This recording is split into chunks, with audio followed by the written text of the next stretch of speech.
नमस्ते गाइस, जय माता दी। आज मैं अपने ब्लॉग की शुरुआत शाम के लगभग 5-6 बजे कर रही हूँ।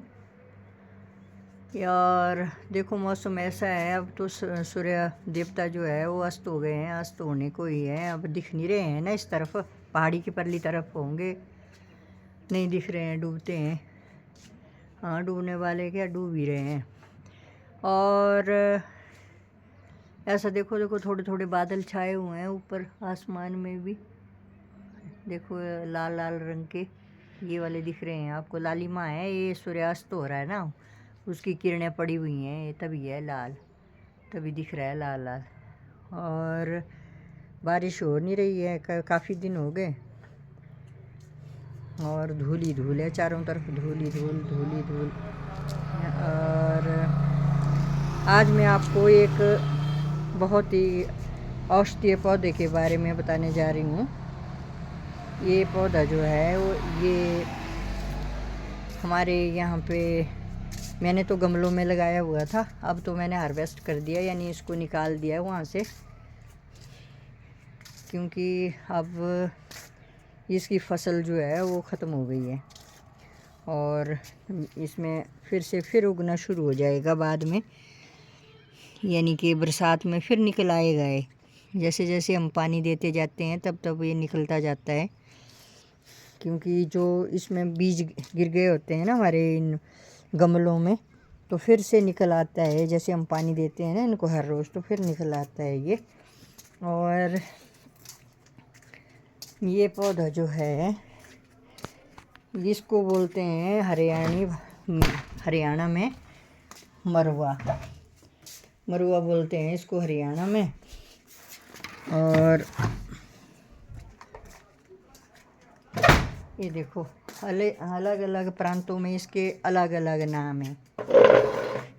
तो आज मैं इसके बीज निकाल रही हूँ, कुछ मैंने निकाल भी लिए हैं, कुछ निकालने जा रही हूँ। और ये है, कई एक प्रांतों में इसको मरुआ बोलते हैं, कई एक प्रांतों में इसको भाबरी बोलते हैं, और कई एक प्रांत में इसको मेर्जोरम ऑर्गेनम मेजराना बोलते हैं। ये है ये पौधा, ये देखो, ये है, मैंने ये रखा है, ये मैंने इसमें तो अभी पत्ते भी लगे हुए हैं ना, ये हैं पत्ते इसके, ये देखो ऐसे होते हैं इसके पत्ते। और इसके फूल वैसे जब ये खिलता है तो उसके फूल सफ़ेद होते हैं, फिर बाद में इसके फूल जो हैं वो ऐसे बैंगनी हो जाते हैं। जैसे कि ये है ये बैंगनी, जैसे कि ये है ये बैंगनी, जैसे कि ये है ये बैंगनी, ये है ये बैंगनी, ठीक है।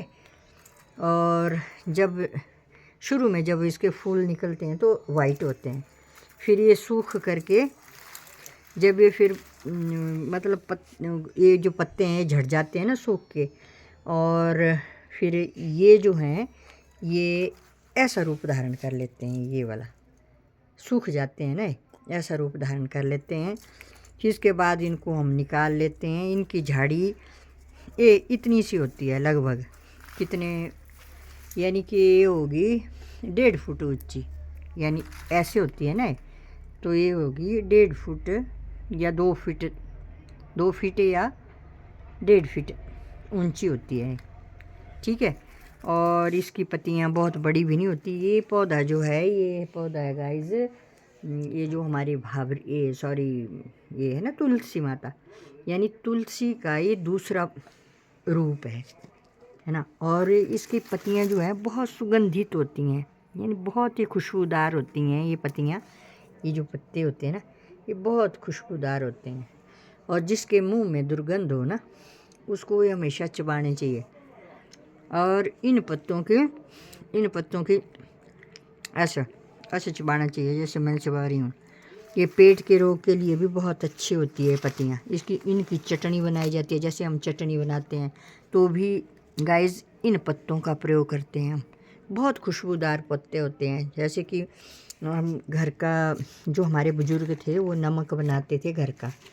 तो जो घर का नमक बनाते थे तो उस नमक में यानी ये सारी पत्तियाँ, यानी कि भावरी हुई, फिर और सारे मसाले डाल करके, भाभरी के पत्ते भी ज़रूर डालते थे उस नमक में। और वो नमक इतना टेस्टी होता था ना कि जो हमारे बुज़ुर्ग थे वो यानी सूखी रोटी लेते थे। उस टाइम में इतनी ज़्यादा सब्ज़ी तो होती नहीं थी। अब तो ऑर्गेनिक सब्ज़ी होती है ना हमारी यहाँ पे, अपने आप खुद हम बीजते हैं और होती है हमारे। उस टाइम नहीं होती थी। तो हम क्या करते थे कि जो हमारे पूर्वज थे वो मैंने भी देखे हैं, जो हमारे ससुर जी हुआ करते थे, अब तो नहीं है इस दुनिया में। पर जब हमारी शादी हुई थी और जब हमारे से मतलब सब्ज़ी नहीं बनती थी ना इतनी ज़्यादा, तो वो बेचारे अपनी मक्की की रोटी लेते थे और उसके ऊपर उन्होंने क्या करना, वो नमक रखना जिसमें भवरी डाली हुई होती थी। ये जो हम मरुआ बोलते हैं इसको, ये डला हुआ होता था उस नमक में। मिर्च, नमक, हरी मिर्च, नमक और इसके पत्ते और थोड़ा सा अदरक, ऐसे ऐसे डाल करके ना, दालचीनी वगैरह डाल करके पीस करके बहुत अच्छा बड़ा टेस्टी नमक बनता था। तो उसी के साथ वो 2-2 3-3 रोटियां खा लेते थे और साथ में लस्सी। साथ में लस्सी का एक बहुत बड़ा यानी 250 ग्राम का गिलास या 500 ग्राम का गिलास लेकर के वैसे खाते थे वो लोग। तो ये है वो पौधा। आज मैं इसके बारे में आपको बता भी रही हूँ और इसका काम भी कर रही हूँ। ये देखो इसके जो मैंने झाड़ दिए हैं ना इसके दाने, वो ये हैं, ये वाले, ये हैं गाइस, काले काले रंग के होते हैं ये देखो, ये देखो काले काले रंग के होते हैं ये। और इनको जिनको यानी पेट में ज़्यादा गर्मी होती है या अपच होता है या फिर खांसी जुकाम होता है, जो खांसी जुकाम वाले हैं वो तो इनकी पत्तियों की इनको डालते हैं चाय में, है ना, और चाय उसकी काढ़ा पीते हैं। थोड़ा सा नमक डाल दिया, थोड़ा सा इसके पत्ते डाल दिए, थोड़ा सा वो छोटी इलायची डाल दी, है ना, वो तो वैसी चाय पीते हैं ना काढ़ा। इससे उनकी खांसी भी जो है वो ठीक हो जाती है और टेस्टी भी होते हैं पीने में भी। वो पेय जो होता है वो बड़ा टेस्टी होता है। और जिनको पेट में गर्मी होती है वो रात को थोड़े से भिगोते हैं, इतने से दाने, यानी ये देखो इतने से रात को भिगो दो पानी में और सवेरे ये फूल जाएंगे। बर्तन होना चाहिए थोड़ा बड़ा, और ये फूल जाएंगे सवेरे, और सवेरे फिर इनको क्या करो, पीस करके चटनी के रूप में खा लो और उस पानी को पी लो। तो वो पानी जो है हमारा पेट फूला हुआ होता है ना, उसको बिल्कुल ठीक कर देता है और जो हमारे पेट में जो गर्मी होती है उसको भी ठंडक पहुंचाता है। और जो अपच होता है वो भी ठीक हो जाता है। भूख भी लगती है, इतनी ज़्यादा काम करती है औषधि, है ना। तो इस पौधे को अपने गमलों में लगा सकते हैं हम लोग, है ना। हर एक घर में होना चाहिए इस पौधे को। और हम अपने और हाँ, मुझे याद आया कि हम बरसात में जब ये अरबी के पत्ते होते हैं ना हमारे यहाँ पे, तो अरबी के पत्ते होते हैं, उनकी जो हम सब्ज़ी बनाते हैं, यानी जिन्हें हम अपनी अपनी भाषा में, पता नहीं आप तो बोलते क्या हैं ना, हमारी तरफ तो बोलते हैं पतरोड़े, यानी कि बेसन लगाया जाता है, या तो फिर जो पहले हमारे पूर्वज थे वो तो मक्की का आटा लगाते थे ना, उसमें हम लगाते हैं बेसन। तो बेसन में सब डाल करके, और इसके पत्ते भी डालते हैं, इसके पत्ते भी ज़रूर डालते हैं, तो बड़े खुशबूदार सब्ज़ी बनती है, बहुत ही ज़्यादा अच्छे, जिनको हम पतरोड़े बोलते हैं, पतरोड़े, ठीक है। तो हमें इस पौधे को ज़रूर लगाना चाहिए अपने घरों में, अपने गमलों में। ये गर्म इलाके में पाया जाता है और 12 मासी है। अब देख लो, आजकल आप सर्दियों का यानी अब नया साल लग गया ना, तो भी ये हरा है। ये मेरे गमले में था अभी मैं इसको हरे को ही ले आई वहाँ से उखाड़ के, और तो पके हुए हैं ना, इसको तो मैं ये जो है ना पके हुए, इनका तो मैं निकाल रही हूँ बीज, जैसे कुछ कुछ छेकों को मैंने निकाल दिया, ये वाला है ना, और कुछ का मैं निकाल रही हूँ। और ये तो मैंने आपको दिखाने के लिए लाया है। और इसके पत्तों को मैं निकालूंगी और इसकी डंठल आगे जो है फूल जो हैं हरे हरे ना, अभी ये ब्लैक ये नहीं हुए ना ब्राउन, जब ब्राउन हो जाएंगे तब पक जाएंगे। तो कोई बात नहीं, अभी नहीं पके तो मैं इनको ऐसे ही निकाल करके पीसूँगी और नमक वो वाला नमक बनाऊँगी जो नमक मैं आपको अभी बताया था थोड़ी देर पहले, कि अगर हमारे पास सब्ज़ी ना हो तो वैसा नमक हो तो लस्सी लो, नमक लो और रोटी लो और आराम से खाओ, बड़ा आनंद आता है। क्योंकि हमारे पूर्वज खाते थे पहले और वो कभी भी बीमार नहीं होते थे, वो कभी नहीं जाते थे डॉक्टरों के पास, और उनको कभी भी ना तो अटैक आया, ना तो बीपी बढ़ा, ना तो डायबिटीज़ हुई। क्योंकि वो ऐसे लोग थे ना, वो अपनी जड़ी बूटियाँ यूज़ करते थे, जो घरों में हम बीजते हैं ना उन्हीं का प्रयोग करते थे। वो चाहे नमक के रूप में करें, चाहे चटनी के रूप में करें, चाहे सब्जी के रूप में करें, है ना, वैसे ही करते थे। वो बाहर से कुछ नहीं लाते थे, जैसे कि हम केमिकल से भरी हुए सामान जो है ना वो ले आते हैं उठा करके और फिर खाना शुरू कर देते हैं, और वही फिर हमें फिर दिक्कत पहुंचाता है हमारे शरीर को। और देखा आपने पूर्वज जो हैं, पिछले जो लोग हैं वो 100-100 साल तक जीवित रहे। जैसे कि हमारे अपने मेरे अपने पूर्वज, जैसे कि मेरी ससुर माँ, जैसे कि मेरे ससुर जी, जैसे कि मेरे पिताजी, यानी वो 90 सभी 96 98 इतना कर गए वो।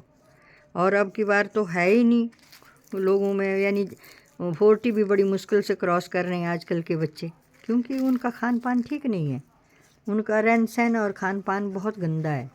इसलिए मैं आपको बोलती हूँ कि हमें अपनी संस्कृति जो है इसको भूलना नहीं चाहिए, इसके ऊपर अमल करना चाहिए और इसका अनुसरण करना चाहिए। और जैसे अपने पूर्वज जो हैं उनको याद करके उनके पद चिन्हों पर चलना चाहिए और अपने घरों में ऐसे पौधे जो है उगाने चाहिए। जैसे तुलसी हुई, तुलसी की प्रजाति का है ये दूसरे वाला रूप। जैसे तुलसी के तो बड़े बड़े पत्ते होते हैं ना, ऐसे छोटे भी होते हैं पर उसी की तरह होते हैं। देखो ये उसकी भी मंजरी निकलती है ना, तो इसकी भी मंजरी की टाइप का तरह का है ये देखो, ये जो बीज हैं मंजरी में ही तो लगते हैं। देखो जैसे कि तुलसी की मंजरी होती है ना, वैसे इसकी ये देखो ये वाली ये है ना, तो इसमें होते हैं बीज। फिर तो एक औषधीय पौधा है और मुझे पूरी उम्मीद है कि आप लोग भी इसको अपने घरों में ज़रूर उगाएंगे और उगाना चाहिए, जिससे हमारे सेहत के लिए बहुत अच्छा है ये। और बच्चों को भूख भी लगती है और बच्चे मतलब खाना ज़्यादा खाएंगे, क्योंकि इसमें खुशबू होगी ना, जिस नमक में खुशबू होगी उसको अगर हम सब्जी में डालेंगे तो वो थोड़ी एक चपाती खाते होंगे तो 2 खाएंगे 3 खाएंगे, है ना जी। तो इसलिए ऐसा है कि मुझे पूरी उम्मीद है गाइस कि आप अपने घरों में ऐसे पौधों को ज़रूर लगाएंगे, क्योंकि ये गर्म जलवायु में पाया जाने वाला पौधा है। और मैंने बता दिया है कि ये खांसी और ज़ुकाम के लिए भी बहुत अच्छा है। और इससे और ये जो इसके बीज हैं ये लार बनाते हैं, यानी और ये पत्ते भी, अगर इन पत्तों को चबाया जाए ना, इसकी चटनी खाई जाए तो भी ये बनाते हैं। और देखो मैंने ये भी है, इसमें भी है, देखो निकाल दिए है ना मैंने इतने। और एक ये है भरा हुआ है ये वाला, इसमें भी है, तो ये भी मैं निकाल रही हूँ। ये देखो ये ऐसे हाथ से ही निकालूंगी मैं, फिर इसके बाद इनको छानूंगी उसके साथ जो हमारा ये होता है ना जिसे हम सूप बोलते हैं, उससे छानूंगी और फिर इनको अलग करूंगी। और ये बहुत ही औषधीय पौधा है, बहुत ही अच्छा, बहुत ही औषधीय। तो मुझे पूरी उम्मीद है गाइस आप ज़रूर लगाएंगे, क्योंकि और हाँ, और बोलते हैं कि इसकी जो जहाँ पे सांप ज़्यादा निकलते हो ना, तो बोलते हैं कि इसके पौधों को ज़रूर लगाना चाहिए वहाँ पे। इसकी खुशबू से वो सांप जो है वो उस एरिए में नहीं आते, ये भी बताया गया है। तो मुझे पूरी उम्मीद है कि आप भी अपने घरों में लगाएंगे और ये करेंगे। ठीक है गाइस, नमस्कार, जय माता दी।